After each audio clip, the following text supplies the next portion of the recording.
Claire Miller had always believed that life slowed down quietly, without warning, and that people simply learned to live with less color as the years passed, so when that Sunday afternoon arrived, she treated it like any other: soft sunlight through the curtains, a clean living room, and the quiet hum of a house that no longer echoed with excitement. She was 46, living in a peaceful Ohio suburb, married for over 2 decades to Mark, a man who provided stability but had long stopped providing warmth. Their conversations had become practical, careful, and short, as if emotions were fragile items best left untouched. Claire had once been lively, curious, full of dreams about art and travel, but motherhood, responsibility, and time had slowly folded those dreams away. That afternoon, her son Ethan arrived for a short visit, tall, confident, and busy with his own adult life, and with him came Daniel Brooks, his longtime friend, someone Claire remembered only as a quiet teenager who used to eat snacks at their kitchen counter years ago. Daniel was different now, older, calm, and grounded in a way that surprised her. He greeted her warmly, looked her in the eyes when he spoke, and thanked her sincerely for welcoming him into the home, a small gesture that struck her deeper than she expected. As they sat together, talking casually while Ethan stepped outside to take a phone call, Claire found herself engaged in conversation that felt unusually easy. Daniel asked about her day, her interests, and when she mentioned painting, something she had nearly given up, he listened with genuine curiosity instead of polite nods. He asked what kind of art she liked, what inspired her, and whether she still painted, and Claire felt a strange warmth rise in her chest, not excitement exactly, but recognition, as if a part of her long ignored had suddenly been called by name.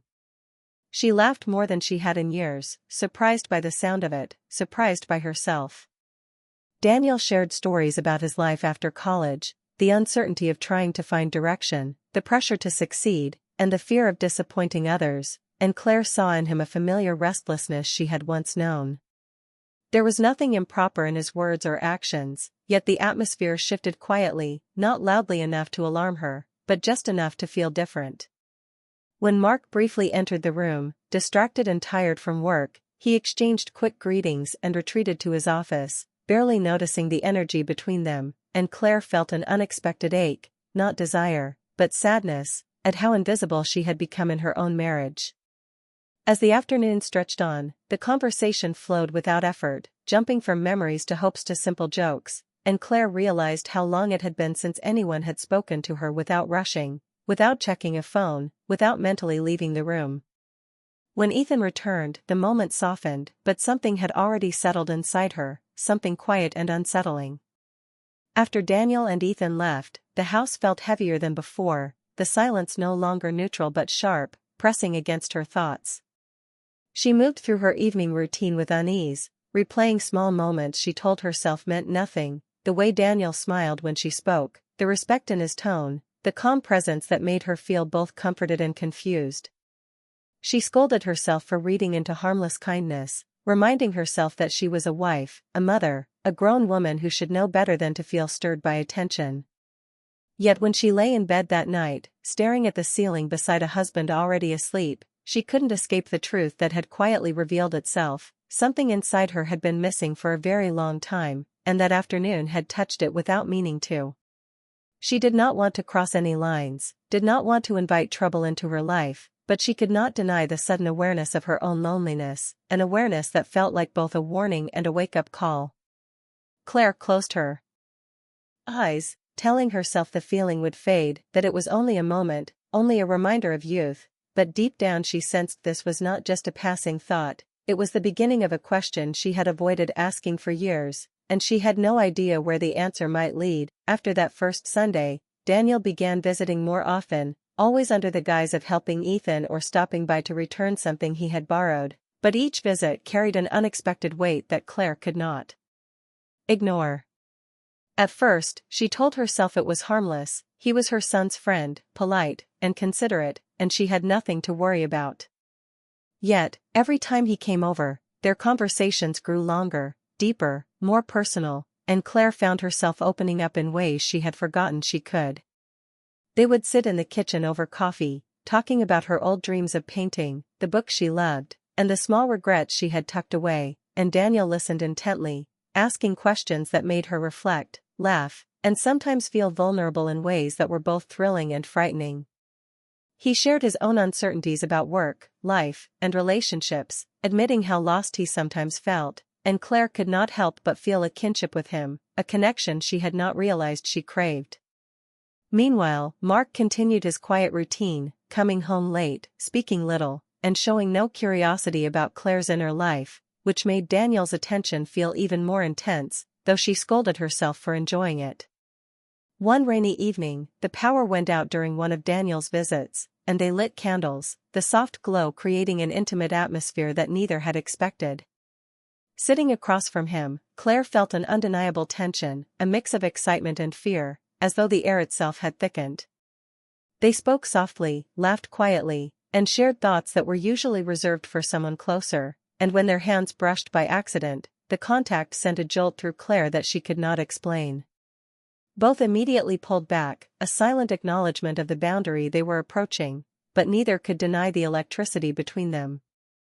That night, Claire could not sleep. She replayed their conversations, the subtle looks, and the small gestures that had somehow stirred something long dormant in her heart. She felt guilty, anxious, and exhilarated all at once, a whirlwind of emotions that made her question everything about her life, her marriage, and herself. The thrill was not about lust, she reminded herself, it was about being truly seen, being appreciated for the person she had once been and still was inside.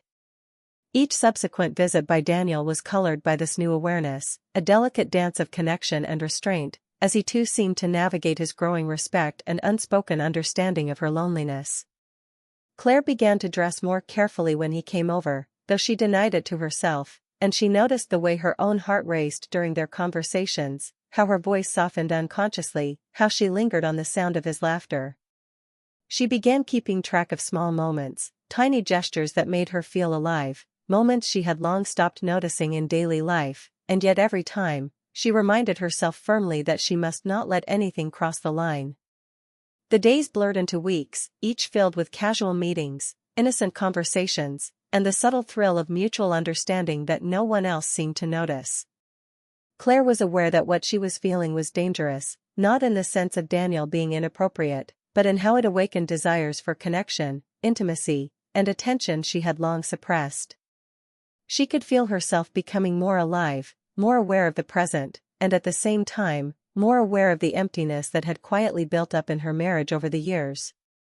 The contrast between Daniel's presence and Mark's absence became sharper, and Claire wrestled internally with feelings of longing, guilt, and the intoxicating warmth of being valued and listened to in a way that had nothing to do with romantic intentions, yet everything to do with emotional intimacy.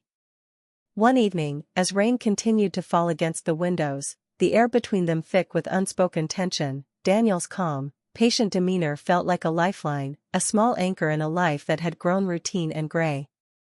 They spoke about hopes, fears, and the things they had missed in life, and the quiet intensity of their connection made Claire question the choices she had made, the compromises, and the silent sacrifices that had dimmed her spark over the years. When the visit ended, Daniel left with a quiet nod, a smile that lingered in her mind, and Claire was left alone with her racing thoughts, aware that she was teetering on the edge of feelings she could neither fully name nor fully control. She knew she could not act on them, she told herself, but the emotional thrill, the recognition, the understanding, the warmth, was addictive, and she realized that it had stirred a part of her soul that had been dormant for decades. Night after night, she lay awake thinking about their conversations, the small touches, the shared laughter, and the look in his eyes that seemed to see not just her, but the woman she had once dreamed of being. And yet, she also understood the peril of these feelings, the potential to unravel years of commitment, trust, and routine, and the weight of that awareness made the thrill all the more potent.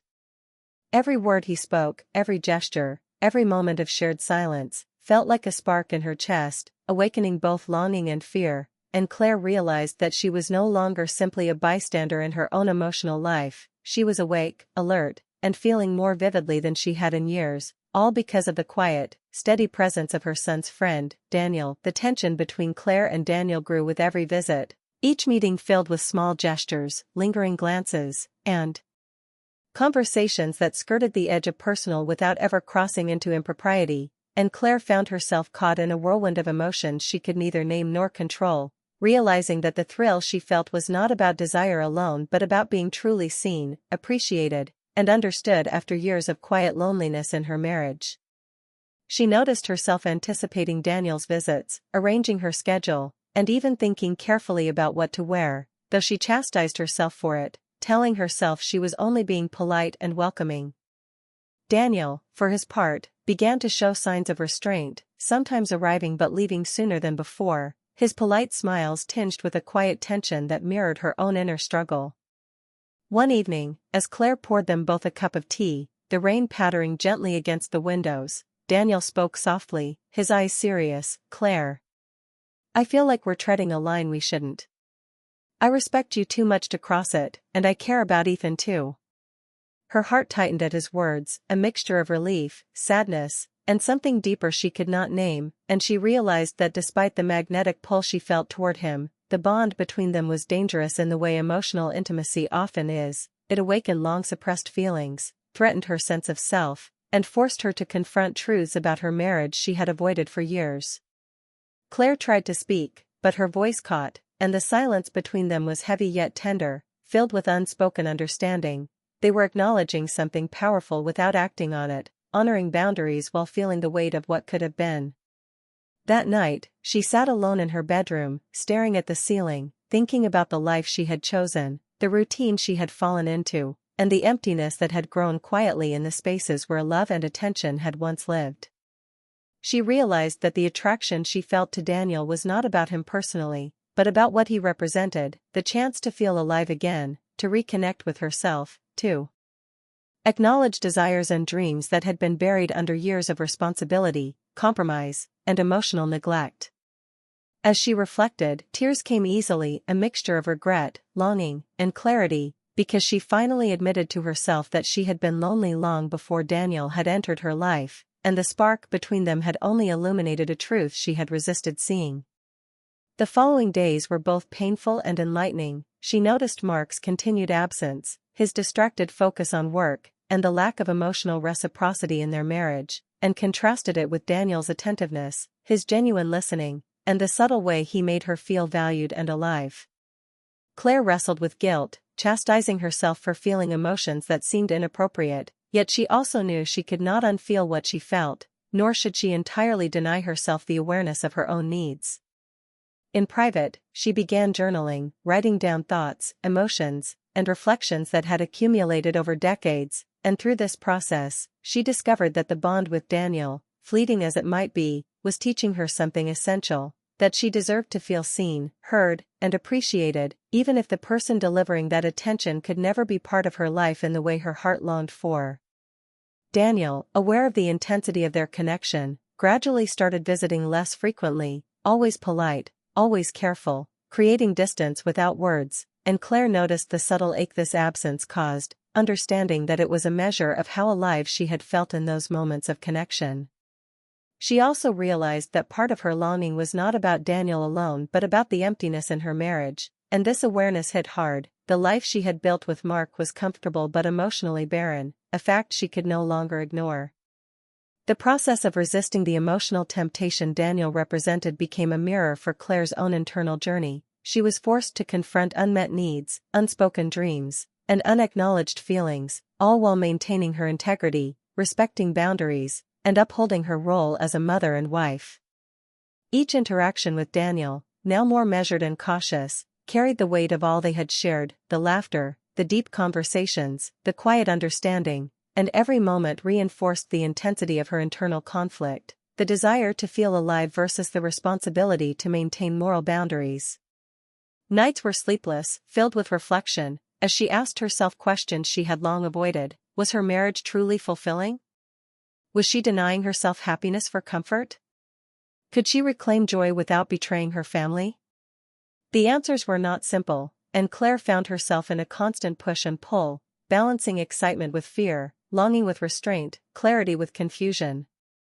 She began to understand that the emotional thrill she felt with Daniel was a signal, a gentle but firm reminder that she had ignored herself for too long, and that while the connection could never become romantic without causing harm, it was a mirror reflecting the parts of her life that needed attention, courage, and change.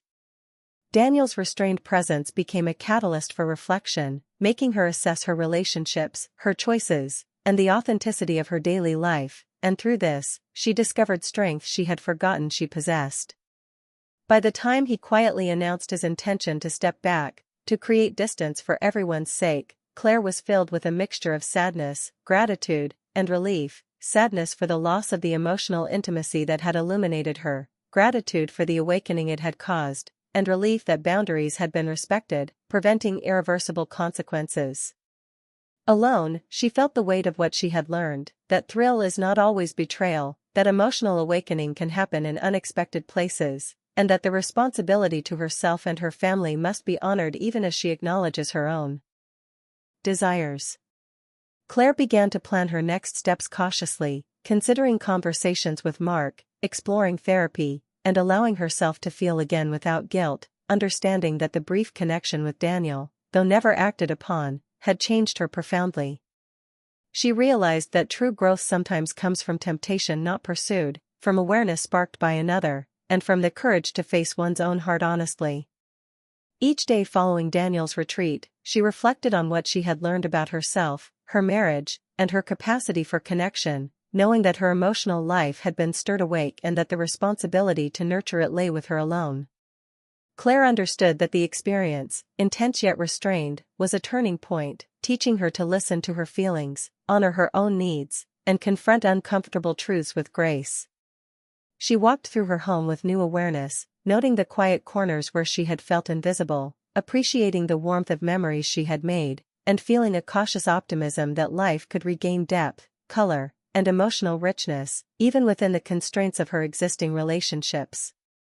Daniel's brief but impactful presence had shown her what it meant to be truly seen and appreciated, and though the emotional intensity would fade with time, the lessons remained: self-awareness, emotional honesty, and the courage to face her own long-suppressed desires without letting them lead her astray. Claire's inner world was now alive with reflection, growth, and a quiet determination to reclaim her emotional life, ready to face the challenges and opportunities ahead, strengthened by the understanding that boundaries, respect, and self-respect could coexist with emotional awakening, and that the thrill of connection need not destroy her life but could instead illuminate the path toward authenticity, fulfillment, and careful, meaningful change. After the emotional storm with Daniel settled, Claire realized that the real challenge lay at home, in the quiet, unnoticed spaces of her marriage where years of distance and routine had built walls she had long ignored, and she knew that confronting these truths would be harder than any fleeting thrill she had felt, yet also far more necessary. That morning, she sat across from Mark at the kitchen table, her hands wrapped around a warm mug of coffee, her heart racing with a mixture of fear, relief, and determination, and began to speak in a voice that was steady but soft, telling him about the emptiness she had felt, the loneliness that had crept into their life, and the long years when she had silently suppressed her own needs to maintain peace and routine. Mark, startled and initially defensive, listened as Claire carefully explained that her feelings for Daniel were not the problem. He had been respectful, kind, and never crossed a line, but that the spark she experienced was a mirror reflecting what had been missing between them for years: attention, emotional connection, and genuine appreciation. She spoke of her longing for meaningful conversations, shared laughter, and moments where she felt truly seen, and how the realization of these needs had been both painful and enlightening, forcing her to confront the truth about her own happiness without casting blame or shame. Mark's initial shock gradually softened into understanding as he recognized the weight of her words, the honesty in her eyes, and the courage it took to speak so openly, and for the first time in years, they began a conversation not about schedules, bills, or routines, but about feelings, vulnerabilities, and the gaps in their marriage that had gone unaddressed. In the weeks that followed, Claire and Mark both took deliberate steps to rebuild communication, to listen without judgment, and to reconnect in ways that had been neglected for decades, attending therapy together, sharing small moments of affection, and learning to appreciate the emotional presence each could bring, no longer taking silence or routine for granted. Daniel, aware of his role in this awakening, stepped away quietly, visiting less frequently and eventually withdrawing altogether, leaving Claire to navigate the new awareness he had sparked in her with integrity and respect. And though she felt a pang of longing at his absence, she also felt empowered, knowing that the thrill had served a purpose. It had forced her to see her own heart clearly and act on truths she could no longer deny. Claire began to reclaim small joys in her life, revisiting hobbies she had abandoned, connecting with friends she had drifted from, and taking time to appreciate herself beyond the roles of wife and mother, realizing that personal fulfillment was not selfish but essential for emotional health and for sustaining meaningful relationships. She noticed changes in her own demeanor, more confidence, more presence, more warmth, and saw subtle but genuine shifts in Mark as he responded to her honesty, creating an environment where both could explore feelings safely, without judgment, and with renewed commitment to understanding each other. Claire also reflected deeply on the nature of attraction, realizing that the thrill Daniel had given her was not a betrayal but a wake-up call, a reminder that emotional connection is vital, that long-term relationships require attention, and that feelings of excitement can illuminate unmet needs rather than act as destructive forces if handled responsibly. With this clarity, she became mindful of her choices, learning to differentiate between fleeting emotions and long-term commitments, and understanding that maintaining respect, honesty, and boundaries was not just a moral responsibility but a path to genuine happiness for herself and those she loved. As she moved through her days, Claire integrated the lessons of that intense period into her routine, allowing herself to feel again without guilt, to seek joy actively, and to communicate openly, creating a home environment where love could be expressed in words, actions, and attention, and where the silence that had once defined their life was replaced by understanding and shared intention. Over time, the sting of longing for Daniel softened, replaced by gratitude for the awakening he had caused and the emotional growth it inspired, and Claire embraced the idea that life's unexpected sparks can serve as mirrors, reflecting the changes needed within oneself rather than acting as temptations to act recklessly. She noticed small victories, laughter returned naturally, conversations lasted longer, meals became shared experiences rather than mechanical routines, and quiet evenings were filled with genuine presence instead of unspoken distance, all signaling that the foundation of their marriage could be rebuilt on honesty and mutual effort. Claire's journey of self-discovery and renewed connection taught her the importance of listening to her own heart, setting boundaries, and acknowledging feelings without letting them dictate harmful choices, and she began to see life as a balance of emotional awareness and responsible action, a combination that allowed her to grow without compromising values or relationships. In the end, she understood that the thrill, the longing, and the emotional upheaval had served as catalysts for a deeper transformation, prompting her to reclaim her voice, her desires, and her sense of self, and to engage with her marriage and her family in ways that were conscious, compassionate, and fully present.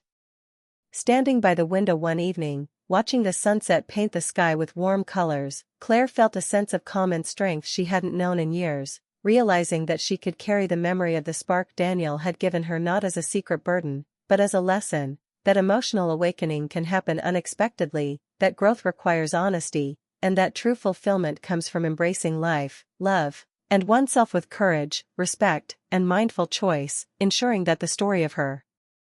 heart continued forward with clarity, dignity, and hope.